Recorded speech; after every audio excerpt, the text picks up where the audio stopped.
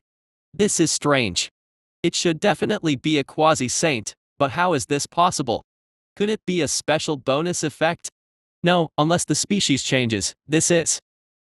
While I was lying on the beach waiting, the mother of the sky muttered indistinct words as she looked at the spot where the psychic breath passed. After a while, the mother of the sky, who had been mumbling for a long time, somehow seemed to have convinced herself and lay down on the white sandy beach. However, seeing fear in her eyes, it didn't seem like she felt comfortable lying down like me. Ignoring her, I picked up the insect that was crawling stealthily in front of me and put it in my mouth. At that moment, the mother of the sky stood up, having seen something in the distance. With her superior eyesight, she peered beyond the orange-tinted sky. A morph. Zzz, what is it? Is it possible that the allies you were talking about include a green Galagon? There is only one green galleon on this planet. Adha has come. I, too, stood up and waited until the creatures arrived. After about 5 minutes of waiting, Adha's figure began to appear to me. But something was off. Adha's movements were much slower than usual and somehow, it looked unnatural. What's going on? What happened? Above all, I couldn't feel the movement of number 26, who should have followed from underwater. Could it be? I quickly spread a new nest on the beach. If the size was enough for Adha and number 26 to lie down. However, as I was building the nest, the situation changed abruptly. Adha seemed unable to fly anymore and fell onto the sand. Zzz, Adha. The mother of the sky quickly flew up, grabbed Adha with her beak, and landed smoothly on the ground. It was difficult to describe Adha's condition even in empty words. The griffin's beak holding him and the sand on the beach were dyed bright red in an instant. I received Adha from the mother of the sky, transplanted the symbiotic spores, and placed him on the nest.